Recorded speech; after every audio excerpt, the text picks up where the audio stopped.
Exactement, c'est l'histoire de Chamonix. Alors, c'était difficile de trouver une date de début parce que c'est très long, l'histoire de Chamonix.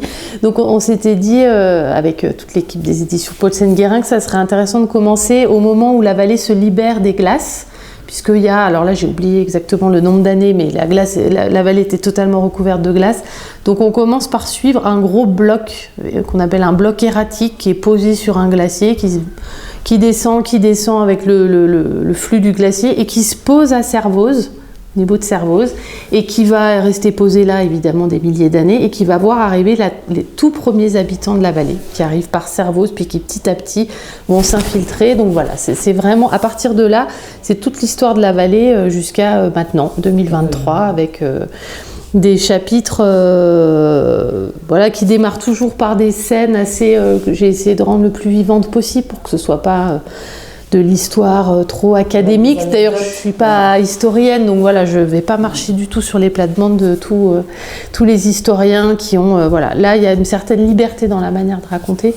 Et ça balaye un peu tous les grands moments de cette vallée, des premiers habitants jusqu'à nos jours. Et c'est vrai que chaque chapitre mériterait un livre, en fait. Ah, mais complètement. Et d'ailleurs, il existe un livre sur chaque événement qui est dans ce livre et dans lesquels j'ai pu, moi, chercher toutes ces anecdotes et ces moments. Il y a un nombre de livres sur l'histoire de Chamonix et ça fait partie de la richesse de cette vallée aussi, c'est qu'elle s'est toujours racontée et surtout, elle s'est toujours montrée.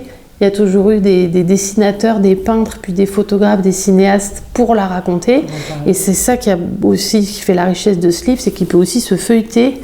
Et tout le travail que ma maman Catherine a fait sur ce bouquin le rend, je pense, vraiment super vivant. Et ben effectivement, on a pensé avec toute l'équipe des éditions Paulsen-Guérin que ça serait intéressant de développer l'histoire des JO de Chamonix de 1924, puisque ça fait pile 100 ans.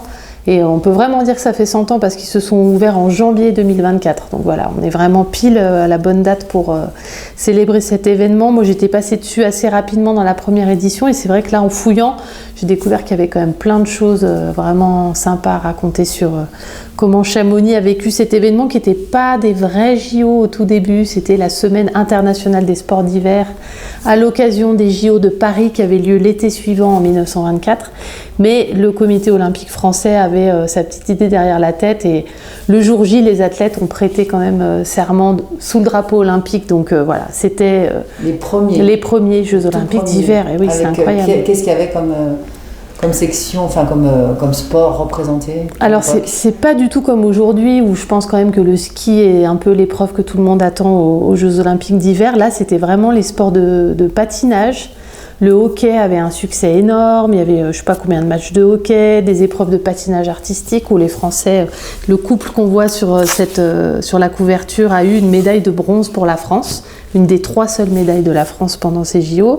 Et puis il y avait quand même il y avait le saut à ski, donc ça c'était quand même du ski, le bobsleigh, pour lequel il a fallu construire une piste de bobsleigh très très compliquée à faire.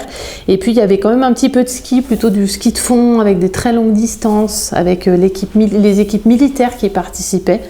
Et voilà, mais pas de ski alpin. Donc c'est marrant de se dire que ça a commencé comme ça, quoi.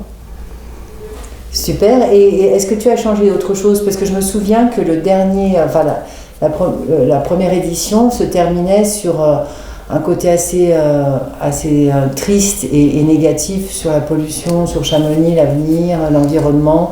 C'était avant le Covid en plus, tout ça. Donc, est-ce que là, tu as changé la fin? Alors, j'ai changé la fin. À la toute fin de la première édition, il y avait un petit chapitre d'anticipation. On avait essayé d'imaginer, j'avais même consulté des gens à Chamonix qui connaissent bien la vallée. Je m'étais dit, je crois que c'était sur 2040, comment serait la vallée? Voilà.